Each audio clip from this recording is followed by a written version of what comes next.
Say hi, Daddy. Hi. Hi, Amy. Hi, baby.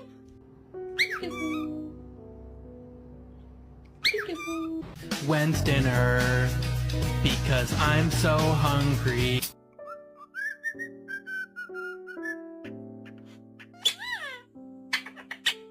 I'm just left out?